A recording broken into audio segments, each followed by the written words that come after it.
Meu nome é Gelson, eu sou da 9ª fase do curso de administração da UFSC, na matéria de negociações do professor Maurício. E o professor propôs um trabalho para nós de negociação. E eu e minha equipe, a gente decidiu reviver o gabinete da Covid em 2020. Como que foi o modelo de negociações com as secretarias, com a Secretaria de Educação, de Saúde, com o prefeito, na época, o Jean Loureiro. E eles trouxeram o ponto de vista deles, e a gente pensou também em saber como que foi o ponto de vista do Mário Mota, que naquela em 2020 era jornalista. Como que foi passar para a população a notícia que estava revirando o mundo, por assim dizer, que deu uma reviravolta em todos nós, mudou o comportamento, mudou hábitos, mudou tudo. Como que foi passar essa notícia e o que você gostaria de fazer naquele momento e não poderia, por ser apenas um transmissor da comunicação, e o que tu via a comunidade e como que tu via o gabinete decidindo, que você circulava pelos dois lados. Bom, Gelson, se a gente fizer uma reflexão sobre a atuação dos jornalistas, principalmente na cobertura da Covid, a gente vai perceber que foi um momento atípico, importantíssimo, que impactou diferentes formas a vida da gente, não só na profissão, mas inclusive de forma pessoal. Se você parar para pensar, foi a maior crise sanitária dos últimos 100 anos que nós vivemos. O jornalismo teve que se adaptar também, assim como as demais profissões. Eu fui um dos primeiros a ser afastado do trabalho no estúdio do Jornal do Almoço, no estúdio da Rádio CBN, e me mandaram para casa imediatamente por causa da idade. Eu tinha mais de 60 anos, e embora fosse uma pessoa rígida, com bastante saúde, graças a Deus, e sempre me cuidei bastante, eu nem discuti. Embora eu tivesse subido no último dia em que apresentei o jornal com a Laine, já era para que eu tivesse ficado em casa. Mas como eu já estava lá em cima, então apresentei o jornal, o telejornal, o Jornal do Almoço, apresentei o programa da Rádio CBN, que era das 9 às 11. E a atuação dos jornalistas na cobertura da Covid demonstrou-se essencial para a população, para a conscientização da população em relação a informações corretas, buscadas na fonte, de alguma forma superando as fake news que pipocaram de todos os lados. E quando começaram as mortes, principalmente, e a internação de pessoas com a falta de leitos em hospitais, não só em Santa Catarina, nós tivemos problemas por aqui, mas nem se comparou com problemas vivenciados no Norte e Nordeste, em Manaus, por exemplo, com uma crise que faltou oxigênio, e as informações que chegavam com a busca dos repórteres, mas principalmente pelas redes sociais. As redes sociais tiveram uma função importante de alerta, de divulgação, mas também foram muito mal utilizadas por pessoas que adoram criar confusão, criar caos social, e que usaram essas redes para a transmissão, muitas vezes até inconsciente, de fake news. A Organização Mundial da Saúde estabeleceu protocolos e cabia à imprensa basicamente trabalhar em cima desses protocolos, com as informações que os repórteres colhiam, que nós conseguíamos por telefone ou pelas redes sociais, através dos nossos smartphones. Eu me recordo que eu fui para minha casa, já morava no Jardim Anchieta, uma casa relativamente grande, com um quintal grande, com uma área de lazer grande, com churrasqueira, com fogão industrial, com um forno para fazer pizza, uma pequena piscina. Então eu não sofri na pele o que muita gente sofreu, gente que vivia, por exemplo, num pequeno apartamento e que não pôde sair, mesmo querendo trabalhar, numa fase, principalmente a fase inicial, quando a gente não tinha 30, 40, no máximo 40% de informações sobre um vírus que era absolutamente desconhecido da humanidade. Ou melhor, era conhecido muito fechadamente no círculo científico. Bom, a Organização Mundial da Saúde colocou que também os repórteres e jornalistas estavam arriscando as suas vidas para buscar informação. Para você ter uma ideia, eu tenho um número que caracteriza 324 jornalistas que morreram durante todo o período da pandemia. 275 homens e 39 mulheres. Colegas de profissão que a gente inclusive conhecia e que foram cooptados, e contaminados com o vírus, ou na cobertura, ou mesmo no dia a dia, quando foi na padaria comprar um pão, ou no supermercado, quando era possível se deslocar, e que acabaram, infelizmente, perdendo a vida. A pandemia impactou de forma diferente também as várias formas de comunicação. Eu fui para casa, comecei a fazer o telejornal do meio-dia 1 pelo computador. Recordo que eu criei uma espécie de mini estúdio. Inicialmente nós levamos uma câmera grande, uma micro-ondas para instalar lá em casa, voltada para o Morro da Cruz. E posteriormente nós percebemos que o custo-benefício de um equipamento tão grande dentro da pequena sala do escritório que eu tinha não valia a pena. E aí nós começamos a trabalhar menos a qualidade da imagem e mais a qualidade da informação. E eu comecei a entrar pela internet. E as imagens eram como hoje. A televisão hoje é feita 60%, 70%, 80% de um telejornal, muitas vezes tem imagens de celular. Naquela época isso já começou a acontecer. Nas redações também ocorreram grandes transformações. Eu me lembro, por exemplo, que foram estabelecidas medidas preventivas para você chegar na sua baia, no seu computador, numa redação. Você tinha que passar por vários processos. Tinha que passar álcool, colocar luva, colocar máscara. Depois, ao sair, tinha que passar com os pés em determinado tapete que tinha um desinfetante. Tinha que deixar o seu carro o mais longe possível um do outro. Não podia ficar mais do que X minutos trabalhando. Tinha que levantar e dar uma saída lá para a área externa. E todos esses critérios foram adotados. A gente pode verificar, inclusive, assistindo exibições de programas quando os jornalistas faziam transmissões de suas residências ou mesmo entrevistas por videochamadas. Os entrevistados quase nunca iam às emissoras, quer no programa de rádio, quer no programa de televisão. E nós guardamos um resquício, vamos lá, essa é uma herança da pandemia. Você pode perceber que hoje grande parte das emissoras de televisão e de rádio trabalham com entrevistas online com o entrevistado num canto da tela.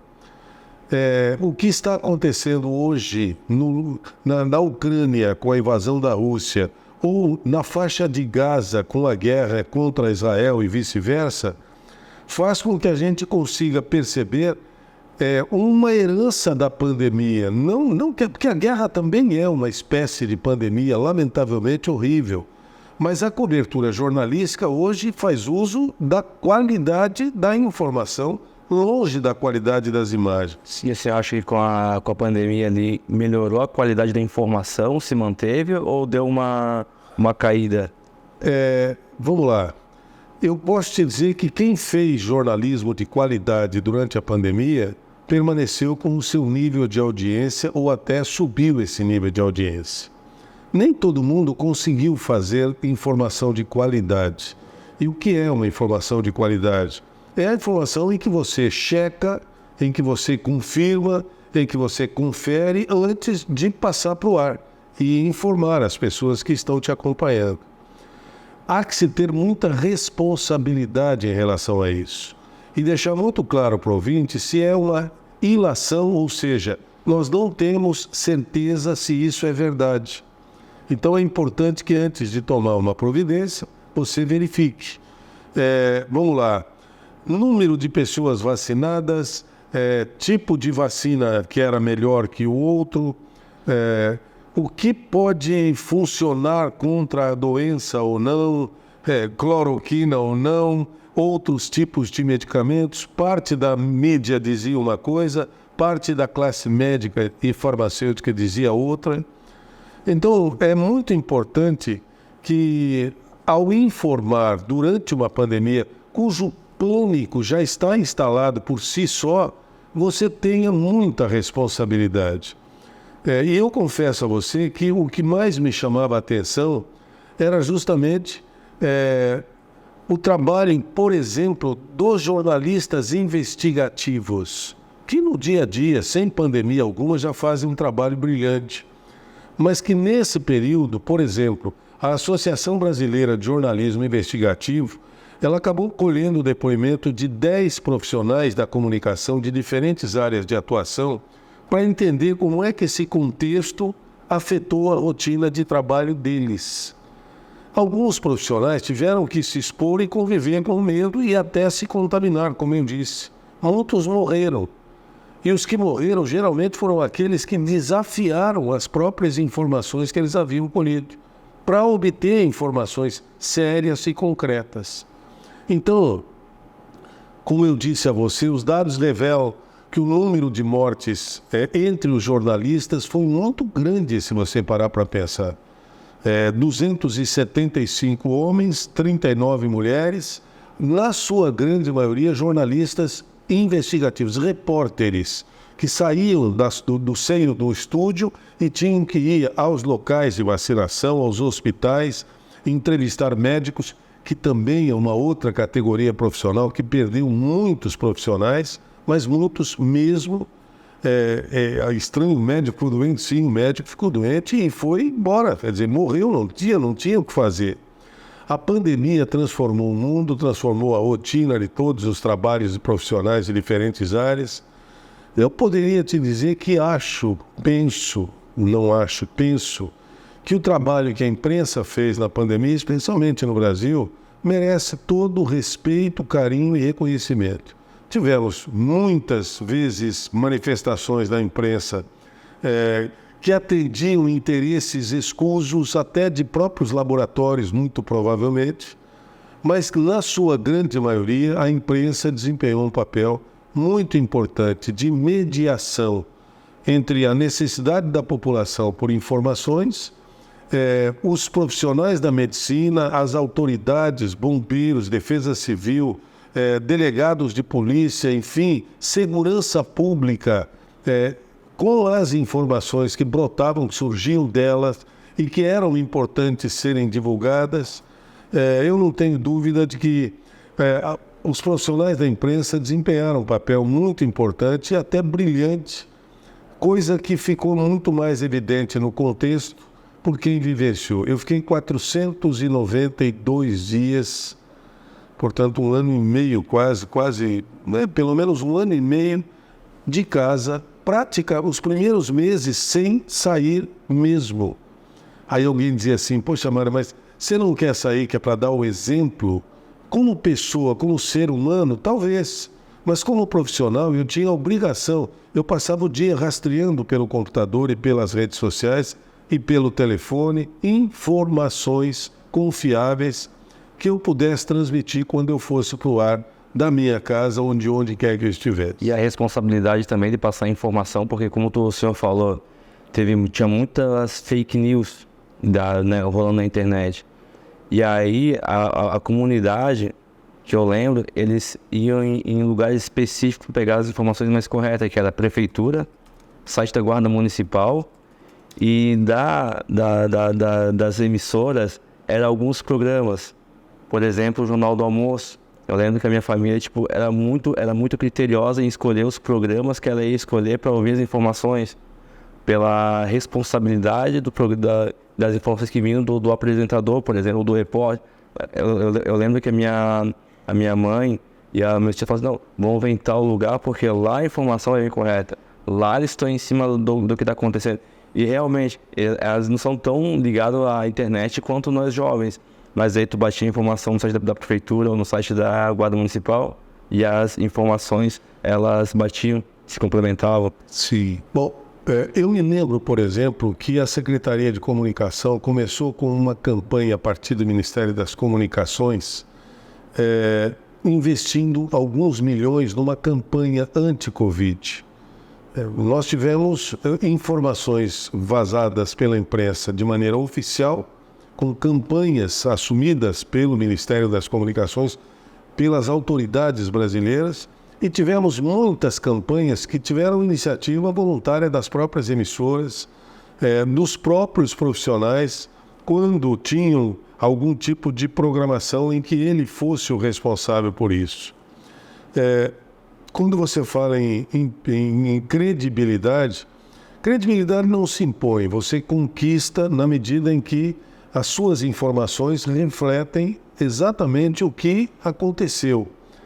Eu costumo dizer, e já disse inclusive para a turma numa conversa que nós tivemos, um pensamento do Nietzsche que diz que o fato não existe. O que existe são as circunstâncias que o criam. Então vamos lá. Um atropelamento ali na esquina, não existe um atropelamento. O que existe é um caminhão que vinha numa velocidade acima da média, o semáforo que fechou para o pedestre, mas ele não obedeceu, uma senhora que vinha com um carrinho de bebê de lá para cá e se assustou e o carrinho escapou da mão e foi na direção da rua. O caminhão, para desviar do carrinho, acabou batendo no pedestre e atropelou. Quer dizer, são essas várias circunstâncias que criam um fato. Cabe à informação, cabe ao jornalismo, cabe ao telejornalismo, ao radiojornalismo, trazer o maior número de circunstâncias em torno de um fato para que a pessoa possa fechar o seu pensamento e ela produzir uma consciência real do que aconteceu. E se alguém é formador de opinião, eu nunca me considerei, nunca considerei um jornalista como formador de opinião. Ele deveria ter a responsabilidade de dar a informação. E quem recebeu a informação, as circunstâncias, formou o fato e agora tem uma opinião para transmitir, é quem vai formar a opinião dos demais. Então, as plataformas digitais, nas suas várias considerações, foram muito bem utilizadas também para esclarecer. Agora, você tem razão quando diz que o mais importante dentro da importância da mídia durante a pandemia foi a criação de uma relação séria, de uma relação de confiança com as pessoas que te acompanhavam. Muitas vezes eu recebia telefonemas depois do programa, tocava o meu celular ou a minha rede social e as pessoas queriam confirmar: Mário, mas é aquilo mesmo que vocês disseram? É aquilo mesmo que a gente disse. Quer dizer, então que eu posso tomar a vacina ou não tomar a vacina? Quer dizer, nós acabamos sendo bombardeados muitas vezes até por perguntas, por indagações de pessoas que compreendiam claramente que nós estávamos fazendo um bom ou um trabalho ruim. Um bom trabalho ou um trabalho ruim. E essa escolha aconteceu muitas vezes por uma tomada também ideológica da pandemia, de acordo com a linha da informação. Porque era esse governo quem fazia, ou porque era a oposição quem dizia que acabou se tendo uma segunda pandemia, que é a pandemia ideológica. Eu confesso que talvez tenha sido muito mais difícil trabalhar no jornalismo com essa pandemia ideológica do que contra o vírus, por incrível que pareça. Porque os vírus matavam as pessoas. A pandemia ideológica matava, assassinava reputações. E eu não sei o que é pior, se é morrer ou continuar vivo com a sua reputação abalada. Uhum. Então, foi um trabalho muito cansativo, mas ao mesmo tempo, ao final, quando nós começamos a perceber o declínio das contaminações, o número de pessoas atendidas ou buscando vacinas, ou buscando mesmo o tratamento, havia diminuído consideravelmente. Quando nós conseguimos retornar para as nossas redações, para os nossos estúdios, eu tenho a impressão de que reforçou muito a ideia e a ideia de responsabilidade, como você mesmo disse. E hoje, o senhor, como deputado Mário Mota, o que o senhor faria de diferente na comissão de Covid, ou o que você não faria que foi feito naquela época? Você sabe que eu não tive outra opção. Eu me recolhi, saí do vídeo num dia, saí da rádio, me recolhi em casa e ali eu permaneci. Eu não saberia te dizer quais são as outras opções, a não ser que eu estivesse na linha de frente, coisa que, para onde eu fui depois de praticamente um ano de pandemia. Eu fiquei mesmo em casa. Eu tentei dar um exemplo para as pessoas e eu dizia da seguinte forma: se você pode, se você tem condições, não saia. Porque muita gente ideologicamente criticava, dizia, é muito fácil, né? O salário está pingando no fim do mês mesmo, ficar em casa é moleza, você fica em casa porque você precisa. E eu dizia, mas eu não estou dizendo para você ficar em casa de qualquer maneira. Se você não tem essa opção, se você não consegue permanecer em casa, então vá para o trabalho, tenta se proteger de todas as formas possíveis. Mas eu nunca disse às pessoas, fique em casa e ponto final. Porque eu sabia que cada ser humano iria reagir de uma forma ou de outra, diferente daquilo que se esperava. Muita gente acabou criticando eventualmente esse tipo de postura, quando a gente dizia, se puder, fique em casa. Não percebiam que a gente havia dito essas duas palavrinhas no início. Se você puder, se você tiver condições, se você conseguir desenvolver o seu trabalho em casa e por isso receber por ele e sobreviver, então não saia, não procure aglomeração. Respeitando as várias realidades. Respeite as várias realidades. A gente tentava passar esse tipo de informação. Talvez eu fosse menos assintoso nisso, buscando a compreensão das pessoas. E quem não quis compreender sempre recebeu essa mensagem como um privilégio. Tá vendo? Ele está em casa, mas ele está bem, ele tem uma casa boa, ele tem comida todo mês, né, que a empresa deve mandar. Então ele não precisa sair, não é nem questão de precisar. Imagine, eu não gostaria de ter permanecido dentro de casa por tanto tempo. Eu gostaria de não ter tido a necessidade, pela minha idade, pelo risco que eu corria, eu e minha esposa. Começamos a tomar as vacinas de forma absolutamente correta, como foram definidas. E mesmo assim, até hoje, se questiona se as vacinas realmente precisariam ter sido tomadas. Então podemos se dizer que a tua maior negociação nessa pandemia foi você para contigo mesmo? Comigo mesmo, não tenho dúvida. E naturalmente com a família, porque era eu, minha esposa, minha sogra, uma senhora de 90 e poucos anos, adoentada, que morreu durante a pandemia, em abril de 2021, se não me engano. Exatamente. Mas não pelo vírus. E você tinha que conviver, por exemplo, com duas cuidadoras que vinham para casa para cuidar dela e iam embora porque tinham as suas vidas e as suas famílias para tomar conta também. Então, nós buscamos todo o conforto possível familiar, meu filho e minha filha, mas ao mesmo tempo sabíamos do risco que estávamos correndo. Então, eu entendo que se você puder tirar boas lições de um período dificílimo, de uma situação muito quase em pânico que vivemos, especialmente no início da pandemia, quando começamos a perceber os hospitais superlotados, a falta de remédios e de vacinas para tal, os laboratórios se empenhando, correndo atrás de algo que pudesse dar uma segurança à população.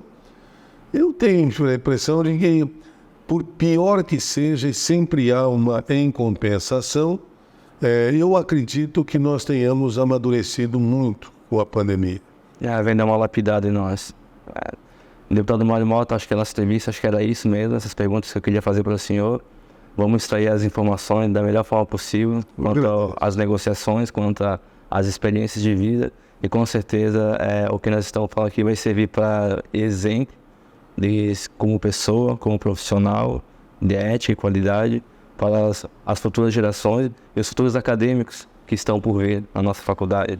Eu agradeço, desejo que vocês possam aproveitar o máximo possível essas entrevistas, esses debates, e eu pediria a vocês que permitissem que o outro argumente até o fim, permitam sempre que o outro argumente até o fim, prestem atenção, valorizem o argumento do outro, mesmo que a princípio você não concorde.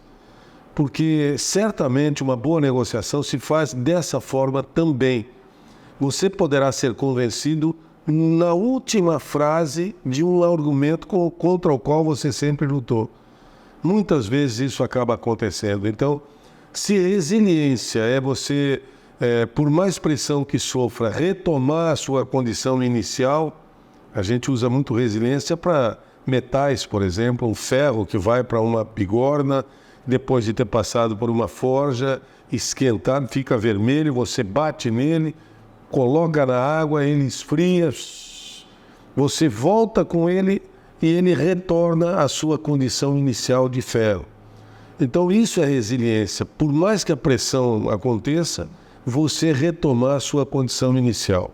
E estar apto sempre a ouvir, principalmente. Uma boa negociação se faz com 2 ouvidos e uma boca. Você tem 2 ouvidos, não é de graça. É para você ouvir o dobro do que fala, muito provavelmente. Um abraço a todos vocês e muito obrigado.